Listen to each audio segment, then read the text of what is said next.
چلے جو خدا سے امام بن کے آیا ہو یا تمہاری مرضی سے جو امام بن جائے اس کے پیچھے امام نہ بنو، تاکہ معاشرہ علمی ہو۔ اب یہاں امام کے 3 مقصد ہیں، اب تینوں پہ تو بات نہیں ہو سکتی۔ پہلا مقصد آیت اللہ خامنائی نے اپنی کتاب زندگانی امام سجاد میں لکھا، امام کے 3 مقاصد تھے، نہ قاتلان حسین سے قتل کرانا، نہ کوئی جنگ کے اسلحوں کو اکٹھا کرنا، یہ کوئی مقصد نہیں تھا امام کا، جبکہ چاہتے تو امام سے زیادہ وارث خون حسین کوئی نہ تھا، لیکن مقصد امام سنیے گا۔ امام کے 3 مقاصد بیان ہوئے۔ پہلا مقصد معاشرے میں توحیدی نور کو ان کے دماغوں میں پیوستہ کرنا، جو معاشرہ منتشر ہو چکا ہے وہ توحید کے پرچم کے تلے آ جائے، ایک مقصد یہ۔ دوسرا مقصد ولایتوں، سیاستوں، حکومتوں اور خلافت کا حقدار اہل بیت کو بتانا، دوسرا مقصد، اور کردار محمدی کو بتانا۔ تیسرا مقصد گروہ شیعہ کو بامنظم تہذیب و ادب اور اسلامی کلچر میں دوبارہ لے کر آنا۔ کیوں؟ کیونکہ بعد کربلا کچھ لوگ ڈر کر اپنے گھروں میں بیٹھ گئے، جس کے لیے خود امام نے فرمایا، چوتھے امام نے، کہ یہ عالم تھا کہ 100 میں سے، مثال دی ہے امام، 100 میں سے کوئی ایک بھی نہ تھا جو ہمارا چاہنے والا ہوتا، 100 میں سے کوئی ایک نہ تھا جو ہمارا چاہنے والا نکل جاتا۔ کیوں؟ پابندی آئی تھی، کوئی اگر اس محلے سے گزرے تو قتل کر دو، گھر میں جانے دو، امام سے ملاقات نہ کرنے دو۔ ایسے زمانے میں 3 مقاصد امام کو پورے کرنے دو۔ کیوں ہوا ایسا؟ اس کو بیان کرنا، یہ ہوا کیوں، اتنے لوگ بٹ کیوں گئے، اس کی وجہ کیا ہے؟ اس کی وجہ یہ ہے جب حکومت میں ظالم آ جائے تو لوگ ذہنی اور عملی غلام بن جاتے ہیں، اور یاد رکھنا ظلم جب منصب خلافت پہ آتا ہے تو لباس اسلام اڑ کر آتا ہے۔ وہ کیسے؟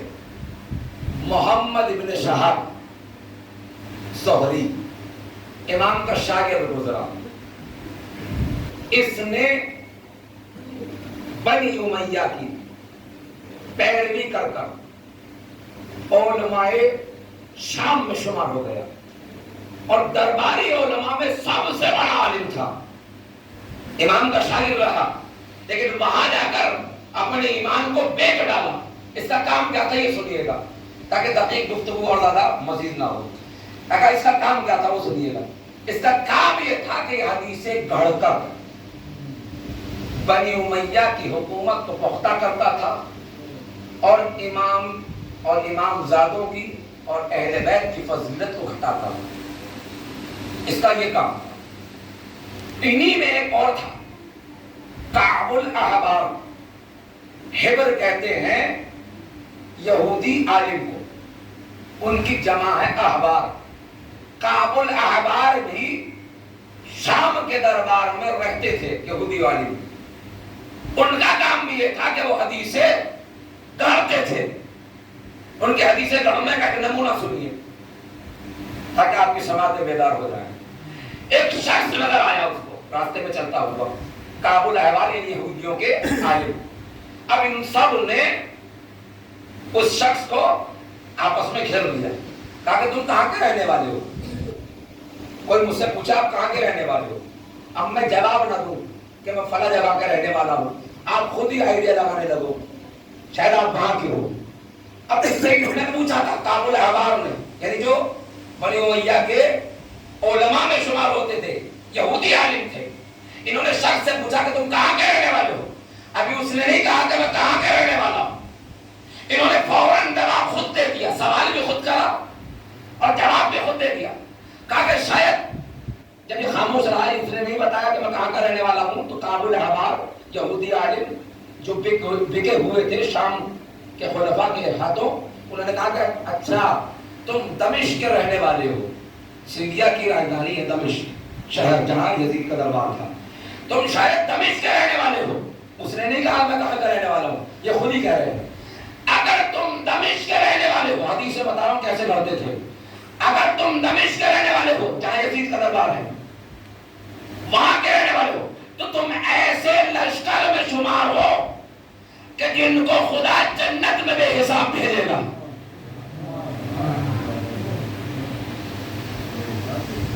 جن کو خدا جنت میں بے حساب بھیجے گا. ابھی اس نے نہیں کہا کہ میں دمشق کا نہیں، میں فلاں جگہ کا ہوں. وہ پھر بھی خاموش رہا. یہ سمجھ گئے شاید یہ دمشق کا نہیں ہے. اب انہوں نے تو اپنا بنانا تھا نا اس کو. اچھا تم دمشق کا نہیں ہو، لگتا ہے فلسطین کے ہو. فلسطین میں غریب ہے، فلسطین کے ہو. اگر تم فلسطین کے ہو تو نگاہ خدا دن میں 2 بار اہل فلسطین میں پڑتی ہے. دوسری حدیث اس نے گھڑی. اب یہ نہیں سمجھ میں آتا عقل کے بیمار لوگوں کو کہ خدا کا دن میں 2 ہی بار دیکھتا ہے. کیا خدا دن میں 2 ہی بار دیکھتا ہے؟ اگر یہ عقیدہ ہے تو وہ خدا نہیں ہے. کیونکہ عقیدہ تو ہمارا یہ ہے، خدا تو چھوڑو جو خدا کا امام ہو اس کی نگاہیں امت سے نہیں ہٹتی. اور بیدار ہو کے سنیے گا، میری ذمہ داری نہیں ہے کہ آپ تک پہنچاؤں، آپ کی بھی ذمہ داری ہے کہ آپ ذرا سماعتوں کو بیدار کریے گا. ایک صلوات ہے محمد وآل محمد.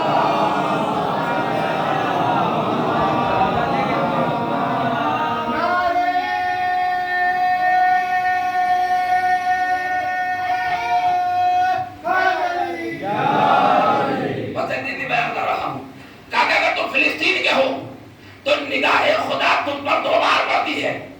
تو یہ پوچھا جائے کہ خدا 2 ہی بار دیکھتا ہے.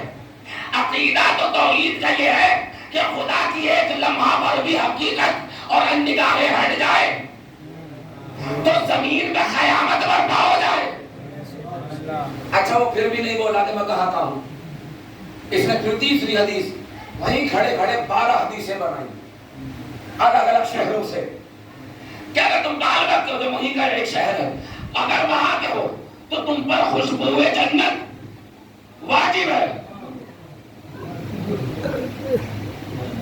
یعنی ذہنوں کو منتشر کیا جا رہا تھا پیسوں کے ذریعے اور حدیث بیمار کے ذریعے. لوگوں کے اذہان بیمار کیے جا رہے تھے. یعنی امام نے تحریک قلم چھیڑ کر بتایا جب لوگوں میں روح بیمار ہو جائے علم کا چراغ جلانا بہت ضروری ہے.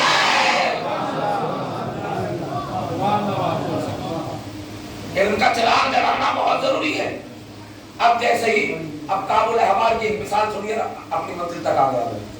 کعب الاحبار نے یہ حدیثیں گھڑی. اب محمد بن شہاب زہری یہ امام کا شاگرد رہا ہے کچھ سال، لیکن اس نے ضمیر کا سودا شام میں کر لیا اور اس نے بھی قرآن میں تحریف کی. اور ایک لفظ آتا ہے جدالا، جیم لام جیم دال لام، جدالن. اس کا مطلب ہوتا ہے جھگڑالو. جھگڑالو جھگڑالو اور جہادی میں بڑا فرق ہے.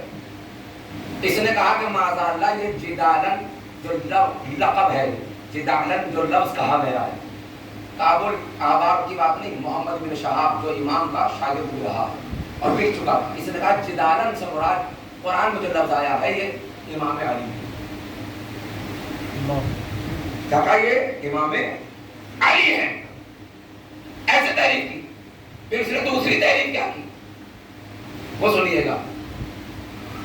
جب عبد الملک ابن مروان کو یہ معلوم ہوا کہ امام سجاد کے پاس رسول اکرم کی تلوار ہے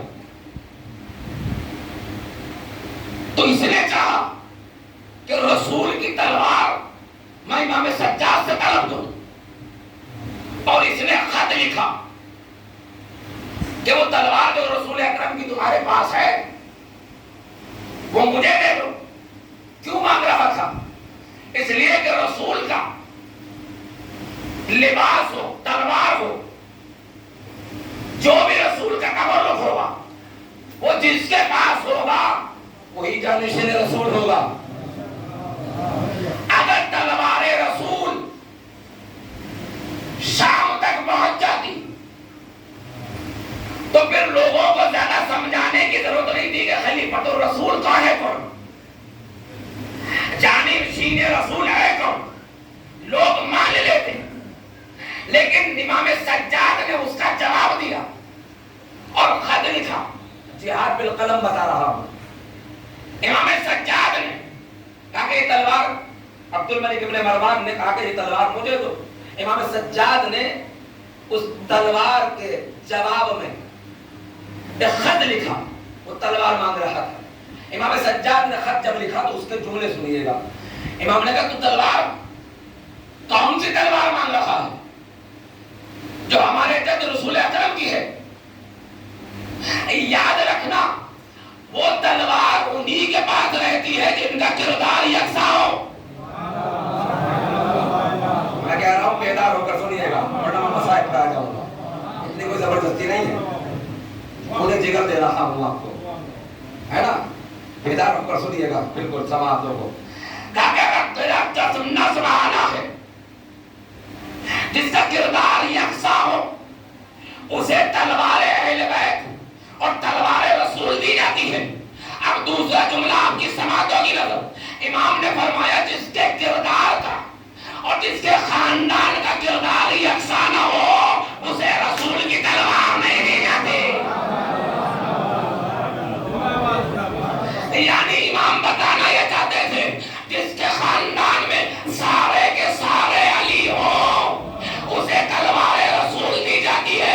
یعنی امام سجاد نے بتا دیا تلوار اسے دی جائے گی جس خاندان میں پہلا بھی محمد ہو، اوسط بھی محمد ہو، آخر بھی محمد ہو۔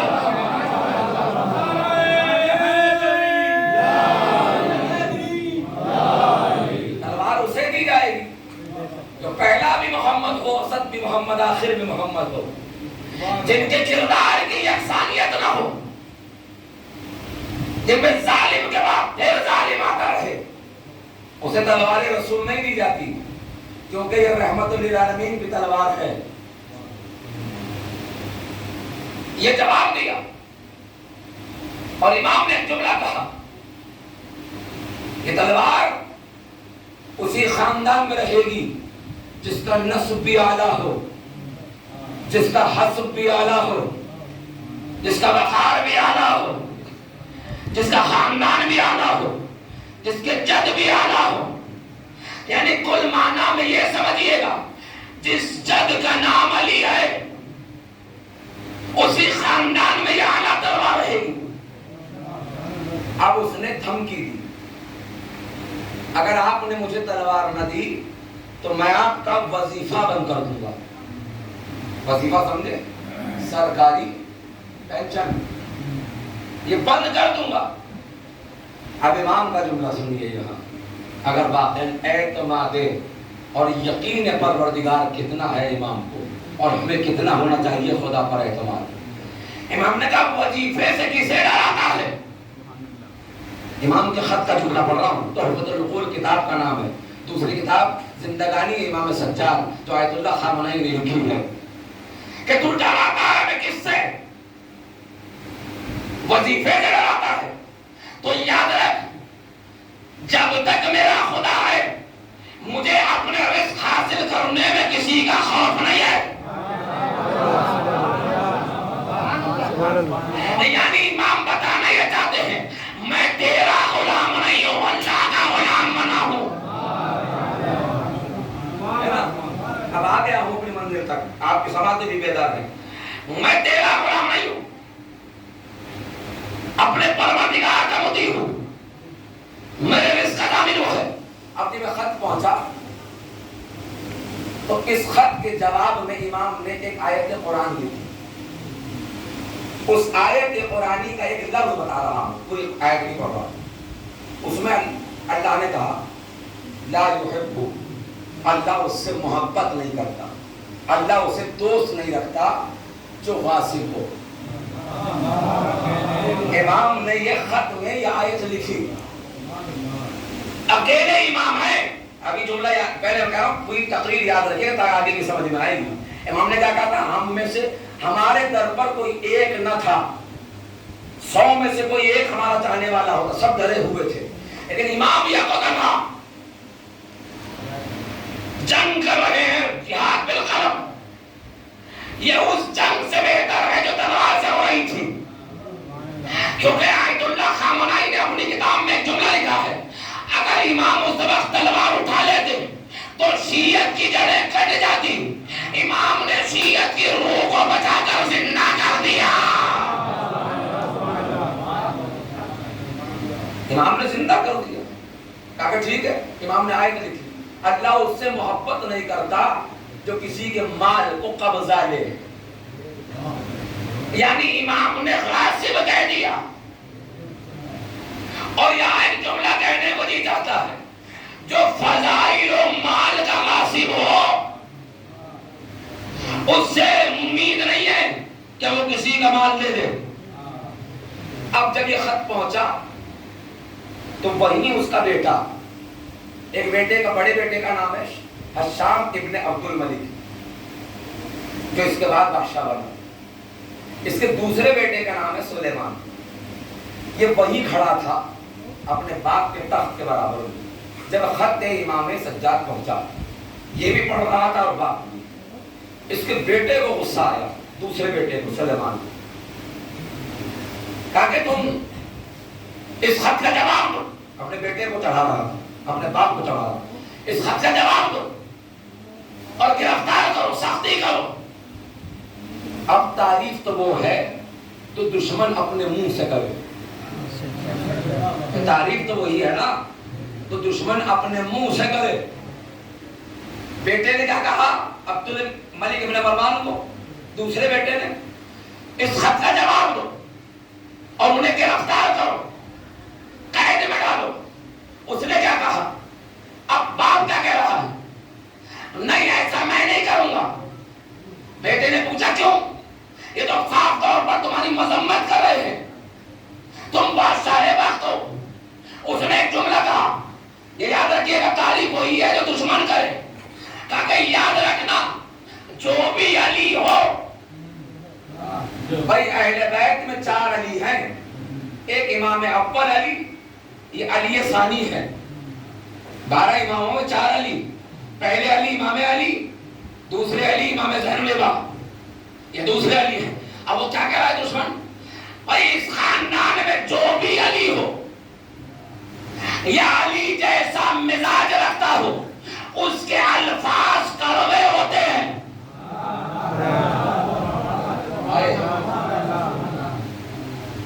اس کے الفاظ کڑوے ہوتے ہیں جو ضمیر اور روح کو جھنجھوڑ دیتے ہیں.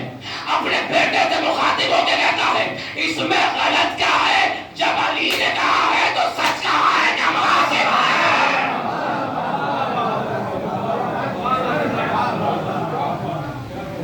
اس میں غلط کیا ہے, جب زبان علی سے, نسل علی سے, کردار علی سے, حسب علی سے, نسب علی سے, حقیقت علی سے, تصویر علی سے, عصر علی سے, نسل علی سے, زین العباد کی زبان سے جب یہ صادر ہو گیا تو غاصب ہے, تو غاصب ہے. اب یہ کہنے کے بعد اس نے کوئی کارروائی نہیں کی. اس نے بتا دیا کہ دیکھو جو زبان علی سے نکل جائے وہی سچ ہے, اسے کوئی بدل نہیں کرتا, چاہے علی اول کہے یا علی ثانی کہے, کیونکہ کردار و گفتار و رفتار یکساں ہے. اب یہ کہنے کے بعد اب تیسرا مقصد بتا رہا ہوں, دو چھوڑ دیے. تیسرا مقصد کیا تھا, گروہ شیعہ کو منظم تہذیب کے دائرے میں لانا، یہ آخری مقاصد ہے اور ختم ہوا۔ اس کو تھوڑا برداشت کر لیجیے گا بیدار سماعتوں کے ساتھ۔ تیسرا مقصد بیان کر رہا ہوں، دو چھوڑ دیے، توحید کی روشنی اور حکومت و ولایت و خلافت کا اجاگر کرنا اور اپنا حق بتانا۔ یہ بڑا چیپٹر ہے، انشاءاللہ اس پر روشنی ڈالتا رہوں گا۔ لیکن گروہ شیعہ کو امام نے کیسے تشکیل دی، یہ سمجھ میں آ گیا؟ کیونکہ لوگ دبے ہوئے، ڈرے ہوئے، بکے ہوئے تھے، اور امام کی حدیث یاد رکھیے گا، تو 100 میں سے کوئی ایک بھی نہ تھا جو ہمارے در پہ آتا۔ اپنے ضمیر بیچ چکے تھے، جان و مال کا خطرہ تھا، کیونکہ یہ ڈر بیٹھ چکا تھا جب بعد کربلا وہ امام حسین کو قتل کر سکتے ہیں تو ہم تو کچھ بھی نہیں۔ یہ ڈر بیٹھ چکا تھا، لیکن اس ڈر کو، اس ضمیر مردہ کو زندہ کون کرے؟ یہ وہی کرے گا جو قلم امام سجاد ہے۔ اس لیے یاد رکھیے، جملہ دے کے جا رہا ہوں پہلی تقریر میں، قومیں جب مردہ ہو جائیں علم کا چراغ جلانا اس قوم میں بہت ضروری ہے۔ امام کیا چاہتے؟ اگر لوگوں کو اکٹھا کرو، کہتے دیکھو نماز میرے پیچھے پڑھو، بہانہ پڑھو، قرآن میں تمہیں پڑھاؤں گا، حج میرے ساتھ کرو، یہ کچھ نہیں کیا۔ کیوں؟ اس کا جملہ دے رہا ہوں۔ امام نے بتایا جب فکر بیمار ہو جائے، جب عقل بیمار ہو جائے، نہ نماز فائدہ دیتی ہے نہ حج فائدہ دیتا ہے۔ بھائی عقلوں کو ذرا روشن کریے گا۔ جب فکر بیمار ہو جائے اور عقل کی نورانیت ختم ہو جائے، نہ روزہ فائدہ دیتا ہے نہ نماز فائدہ دیتا ہے۔ روزہ رکھ رہا ہے لیکن بھوکا ہے، نماز پڑھ رہا ہے لیکن چکر مار رہا ہے، حج کر رہا ہے چکر لگا رہا ہے، کیونکہ جب عقل میں نور ہی نہ ہو تو جس کی وجہ سے نماز کو فرض کیا گیا ہے انہیں نہ پہچانے تو عقل جاننا ہے۔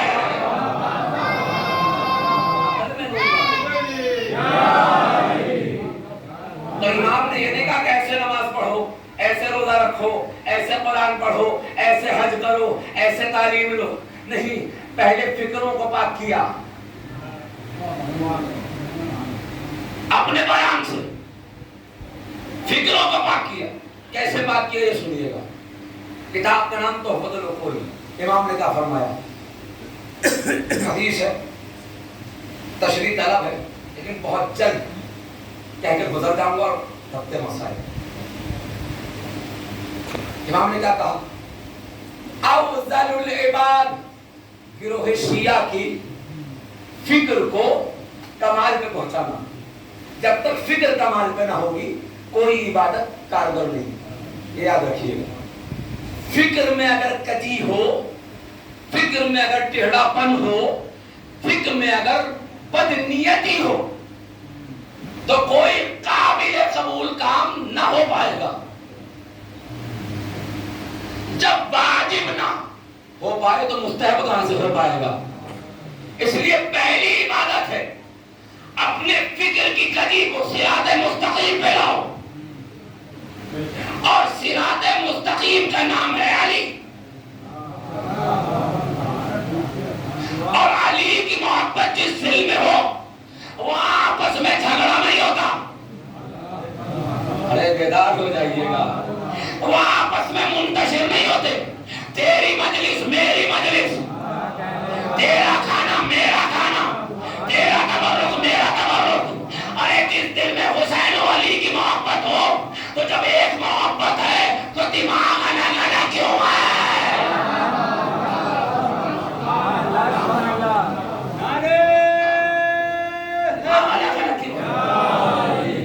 اس لیے فکروں کا منتشر ہونا بتاتا ہے کہ دل میں محبت نہ پیدا کرو، دل میں محبت علی تبھی پیدا کرو جب علی کو عقل سے سمجھ لو۔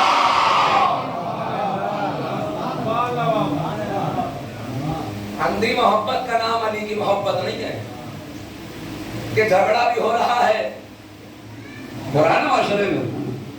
ابھی دیکھا میں نے ایک جگہ کہ نوحہ پڑھنے پر پہلا میں پڑھوں گا، دوسرا منتشر شیعہ فکرے. اب ایک جملہ دے رہا ہوں کیونکہ یہاں کچھ اسٹوڈنٹ بھی ہے اور کچھ ٹیچر بھی ہے. سنیے گا. وجود کا اکٹھا ہونا معنی نہیں رکھتا. آپ اتنی بڑی تعداد میں ہو، اس کا کوئی اعتبار نہیں ہے. وجود کا اکٹھا ہونا معنی نہیں رکھتا. چند لوگوں کی فکریں آپس میں مل جائیں یہ بہت بڑا. مثال دے، ادھر یزید کے پاس لاکھوں جسمی وجود والے تھے، ادھر حسین کے پاس 72 یک فکر والے تھے. اب بتاؤ جیتا کون؟ الگ الگ جسم رکھنے والے یا ایک فکر رکھنے والے؟ کہیں یہ حال ہمارا تو نہیں ہو رہا کہ مجلس میں بیٹھے بھی ہیں اور ایک دوسرے سے بول چال بھی نہیں، فضائل پہ خوش بھی ہو رہے ہیں، لیکن اپنے کسی مومن بھائی کو دیکھا تو منہ بنا لیا. یہ ذہن منتشری تو ہے. یاد رکھنا کوئی عبادت فائدہ نہ دے گی جب کہ فکر میں پاکیزگی نہ ہو. جن کا آپ عشرہ منانے بیٹھے ہو، امام سجاد، جناب زینب، یہ ایام جناب سکینہ کا ایام چل رہے ہیں، ہے نا؟ مجھے بتاؤ کیا ان کی فکری صلاحیت منتشر تھی؟ نہیں تھی. اب بہت جا رہا ہوں، تشریح نہیں کر رہا کہ اگر تشریح کر لگا تو بہت وقت نکل جائے گا. امام نے کیا کہا؟ افضل العباد، سب سے بہترین عبادت کیا ہے؟ گروہ شیعہ کو یکجا کرنے کے لیے امام مدینے میں حدیث پیش کر رہے ہیں تاکہ گروہ شیعہ اپنے ڈر کو نکالیں، اپنے ضمیر کو بیچنے سے رک جائیں اور ایک زبان و ایک فکر ہو کر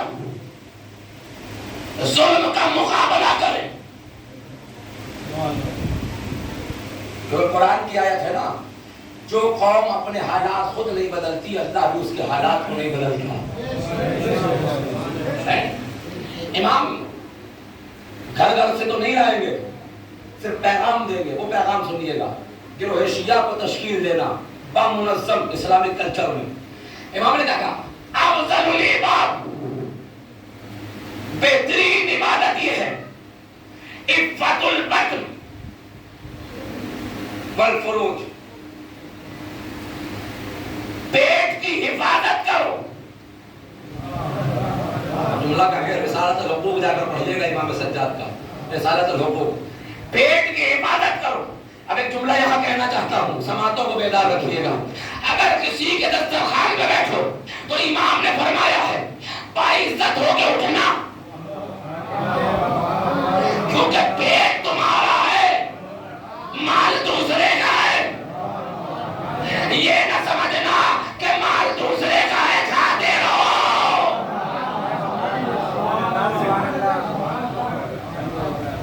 عفت البطن والفروج، پیٹ کی حفاظت کرو اور شرمگاہوں کی حفاظت کرو. یہ پہلا جملہ تھا امام کا. اب دوسرے جملے سنیے، تشریح چھوڑو گی. صفت الخروج الایمان، ایمان سے باہر جانے کی، اسلام سے علیحدہ ہونے کی 5 صفات ہے. وہ سنیے گا، ختم ہوا. اسلام اور ایمان سے جو باہر چلا جائے اس نے کفر اختیار کر لیا، اور جو کفر اختیار کر لے وہ مسلمان نہیں ہو سکتا. اب سنیے گا غور سے. ہم جو کفر کی ڈیفینیشن سمجھتے ہیں وہ غلط ہے. اصل کفر کی ڈیفینیشن امام بتا رہے ہیں، سنیے گا.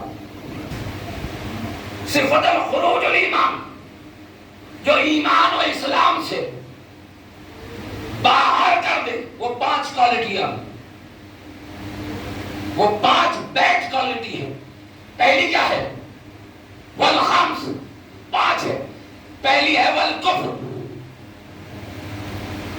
دوسری ہے والشرک، تیسری ہے والفسق، چوتھی ہے رکوب الکبائر، پانچویں ہے والزلالہ. اب ذرا ذرا سی تشریح اور ختم ہوا. پہلی کیا ہے؟ والکفر. امام نے فرمایا کفر ایسی صفت ہے اگر کسی میں داخل ہو جائے تو وہ ایمان و اسلام سے باہر. اور وہ کیا ہے؟ کل المعصیہ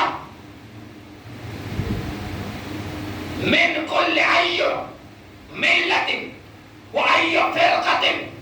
امام کا جملہ سنیے. کفر اسے کہتے ہیں وہ تمام گناہ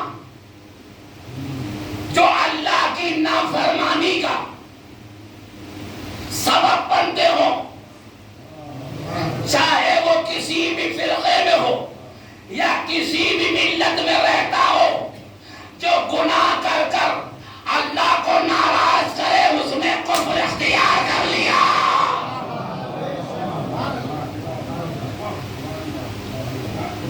پہلا جملہ. اب دوسرا سنیے گا. والشرک، تشریح نہیں کر رہا ہے. والشرک، امام کیا کرے؟ والشرک کل المعصیہ، ہر وہ گناہ جو خدا کی نافرمانی کا سبب بنے اور بندوں کی چاپلوسی کا سبب بن جائے، وہ شرک ہے. یعنی آج کا دور یہ ہے کہ میں اللہ کو رازق نہیں مانتا، اللہ کی غلامی نہیں کرتا، بندوں کی غلامی کرنے لگ جاتا ہوں. اب بندوں کی غلامی کیا ہے؟ ایک کا پیسے میں صحیح ہوا تو دوسرا حسد کرنے لگتا ہے. ارے بھائی جب وہ ہے پیسے مانگا تو بھی خدا سے دعا مانگ. تیرے حالات بدل سکتے ہیں وہ تو خدا بدل سکتا ہے، حسد نہیں بدل سکتا. امام نے فرمایا جو یہ کرے وہ مشرک ہے. وہ مشرک ہے. وہو شرک. کبھی کبھی مجمع ایسا بھی مل جاتا ہے مولانا چلاتے رہو ہمیں تو بولنا ہی نہیں. وہی حال ہے. بہت جگہ پھنستا ہے. لیکن بہرحال میں اپنی بات ختم کر کے اپنی ذمہ داری کو پوری کر کے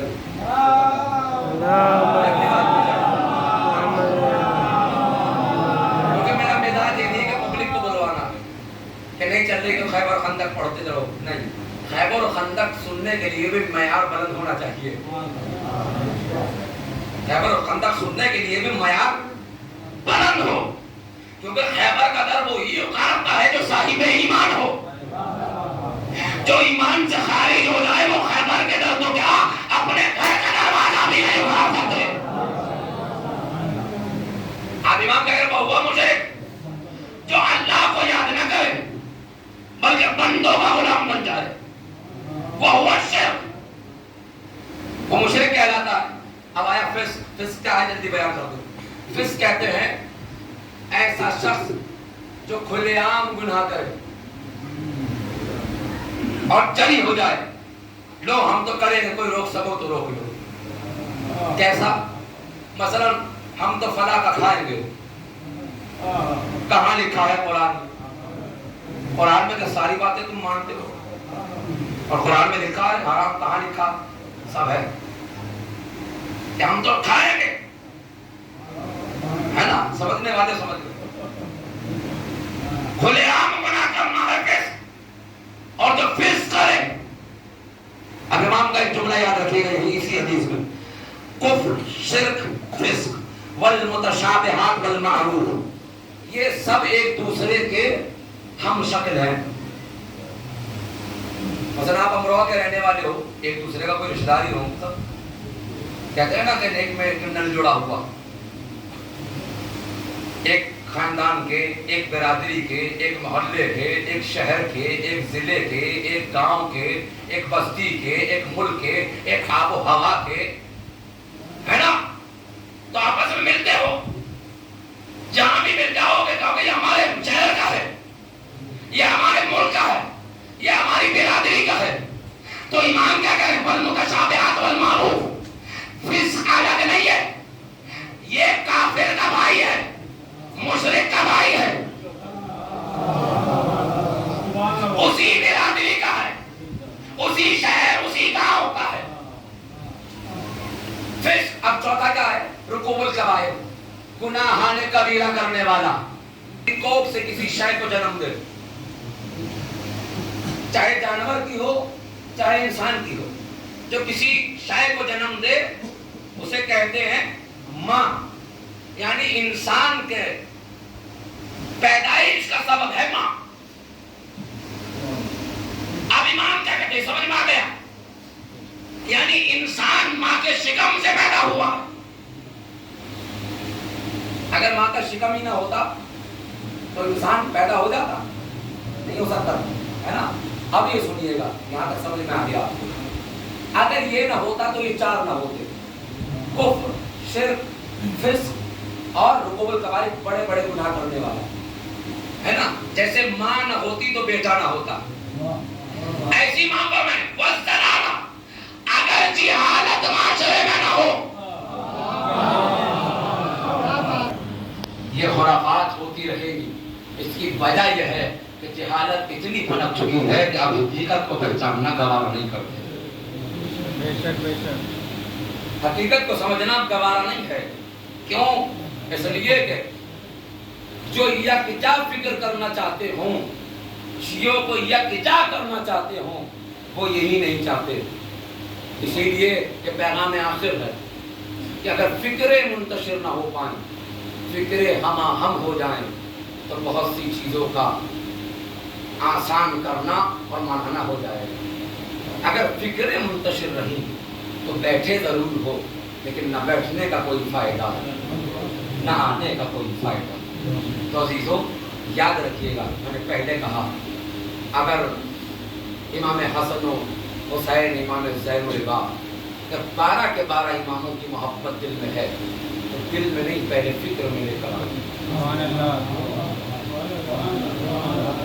پہلے فکر میں لے کر آؤ، کیونکہ دل میں لانے والے تو پلٹ جاتے ہیں، فکر میں لانے والا کبھی نہیں پلٹتا۔ دل میں لانے والوں کی سینکڑوں مثالیں ہیں، فکر میں لانے والا ایک اور ہے جو دل میں نہیں لایا، فکر میں کلام حسین لایا تو حر علیہ السلام بن گیا۔ اگر آزاد فکر ہونا چاہتے ہو تو حر جیسا مزاج لے کر آؤ، تاکہ فکروں میں غلامی حسین سمجھ میں آ سکے۔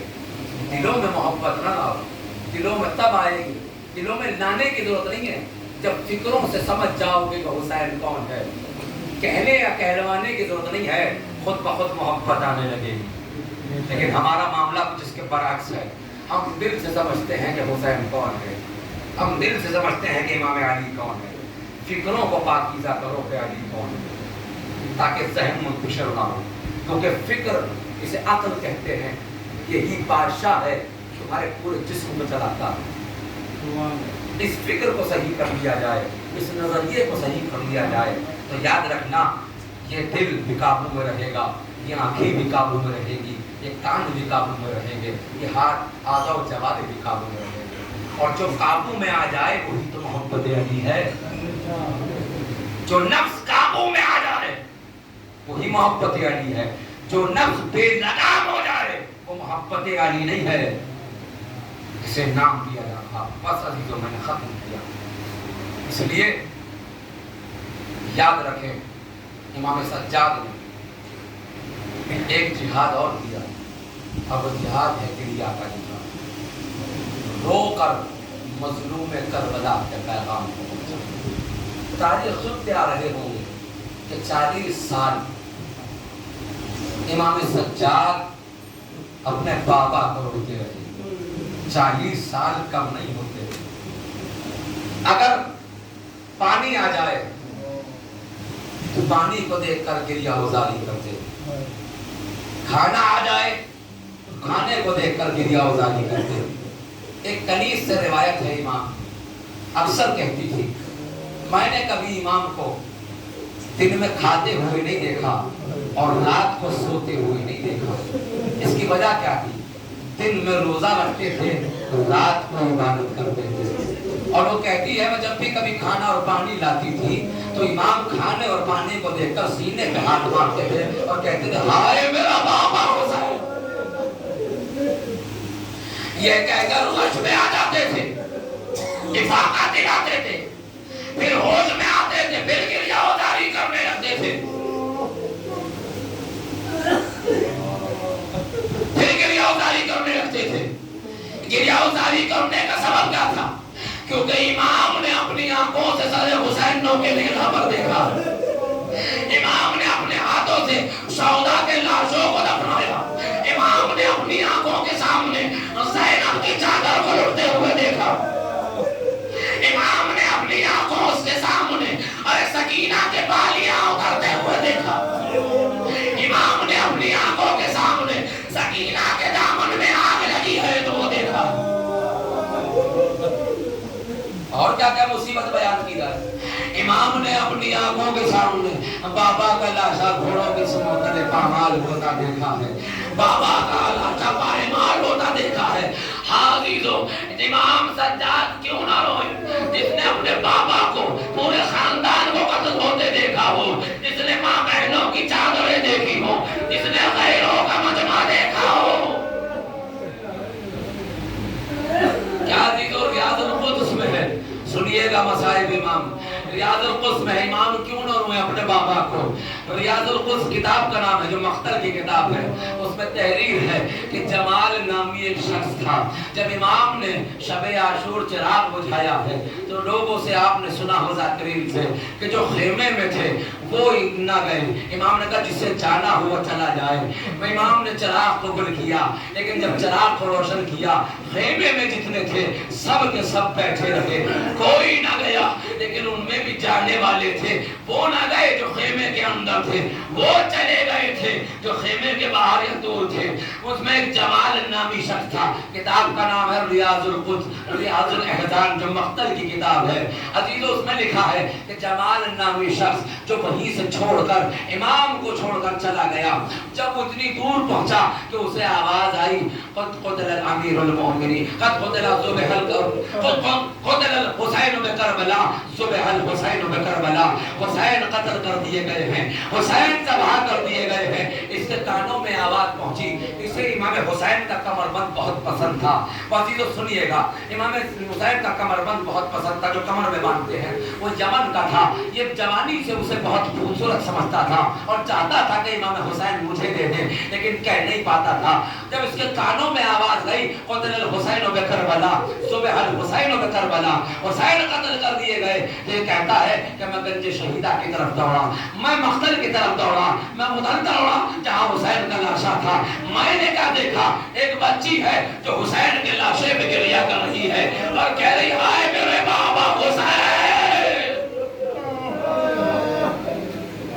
یہ جمال نامی ملعون کہتا ہے مجھے حسین کا لاشا سمجھ میں نہ آتا، اگر وہ بچی اب گریہ نہ کرتی حسین کا نام لے کر، جب وہ بچی چلی گئی جناب زینب لے گئی، یہ کہتا ہے کہ میں قریب لاشا حسین پہنچا، امام کا لاشا سجدے میں تھا۔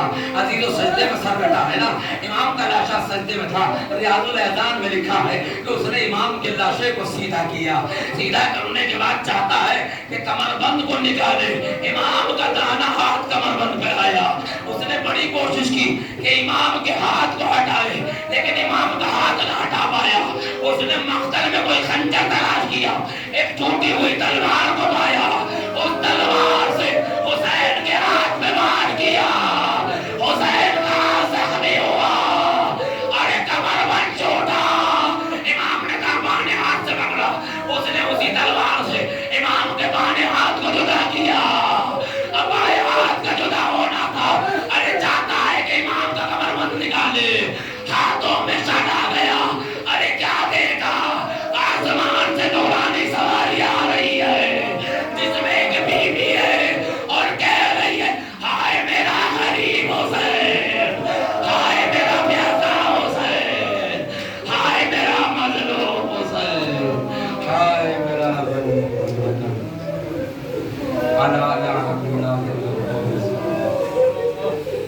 ربنا